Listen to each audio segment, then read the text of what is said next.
Hey, this is Melody with Realty Executives Main Street, and do you see this gorgeous land behind me? I recently got to meet a now client of mine, and he said, you know what?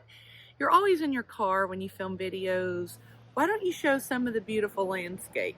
Well, right now there's gnats in my face. Um, but I also have to be careful for road noise and tractor noises, and sometimes you can't even imagine. But I thought today I would take his advice and film some out here in this beautiful East Tennessee weather today.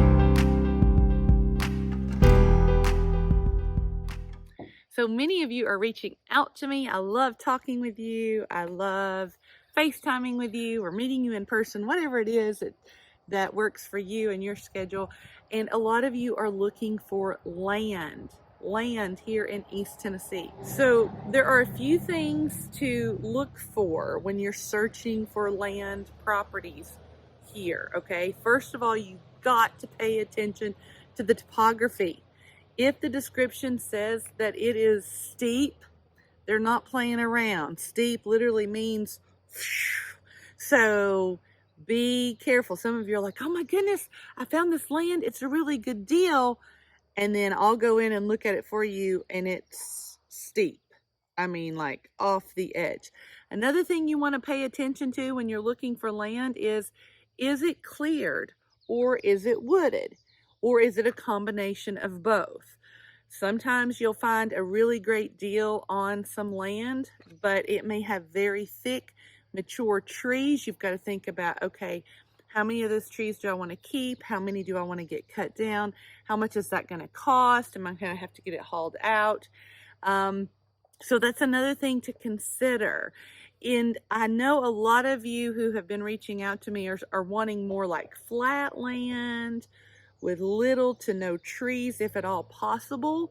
So when you're doing your searches, you might want to type in farmland, or you might want to type in agricultural land, because a lot of times that means, okay, it's going to be partially flat. There might be some rolling hills, but it'll be partially flat, and there's probably not going to be a lot of trees. You have to remember, here in East Tennessee, we're rural. We have woods, we've got trees, we've got rolling hills. If you're looking for completely flat land, East Tennessee may not be the area for you. You might have to go more toward West Tennessee, because here we are going to have some rolling hills. We are going to have some trees. That all comes with part of the beauty that you see when you come to this area. Remember, we're near the Great Smoky Mountains, and so even no matter where you go, you're going to be able to see those in the background somewhere. And so our landscaping is kind of that preview of what it looks like in the Great Smoky Mountains. Another thing you want to think about when you're looking for land is it surveyed? Is it surveyed? I cannot say this enough. If it's not, I highly recommend that you get it surveyed before you purchase it. I can tell you story after story after story about people who will buy land. They don't get it surveyed. They go get a mobile home put on it. They put a fence on it, and then there's some encroachment issues. And my friends, that is not something that you want to deal with.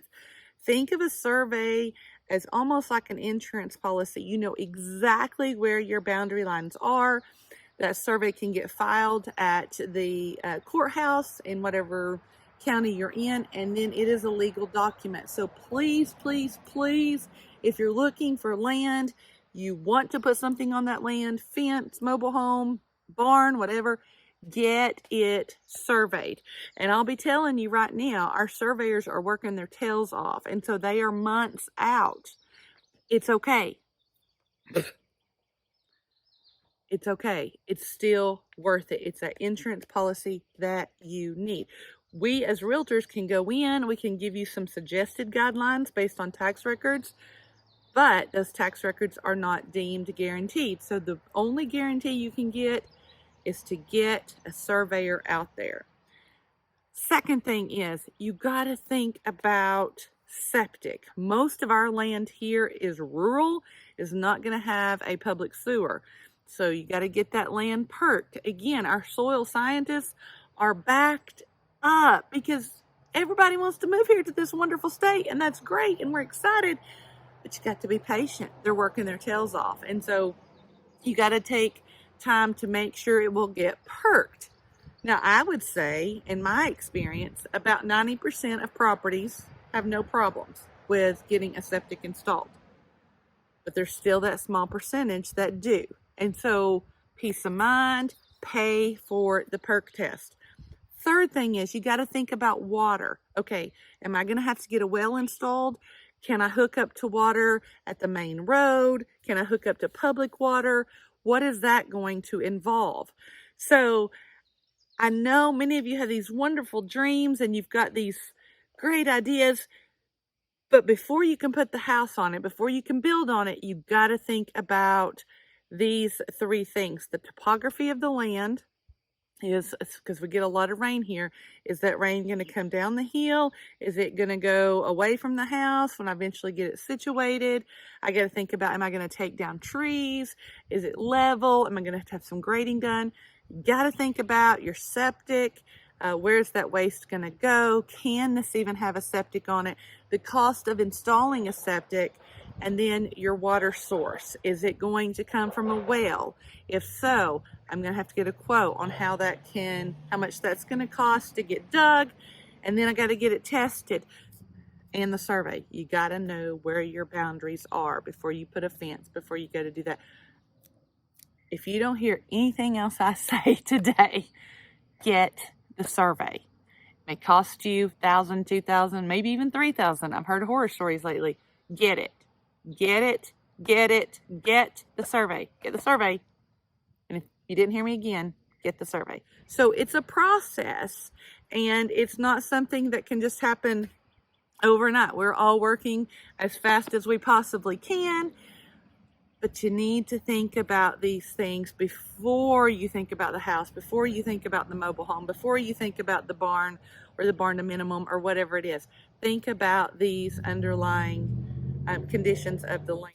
If you are looking to buy land or sell land here in East Tennessee, I'm your girl. I got you. I got my walking sticks. We can trek through whatever kind of land you want to. I would love to scope it out for you. Please reach out to me.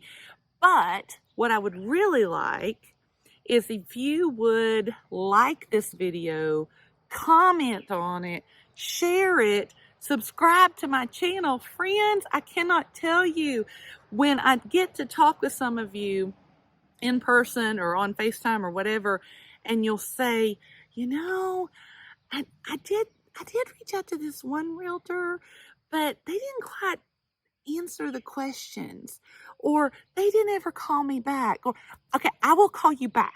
I will. It may not be within the hour because I'm traipsing all over East Tennessee, but I will call you back. I will answer your questions, and if I don't answer them correctly the first time, then I'll try again. And it goes back to my teaching background. You know, sometimes some kids learn it this way and some kids learn it that way, and it's my job to figure out how to make it make sense to all of them.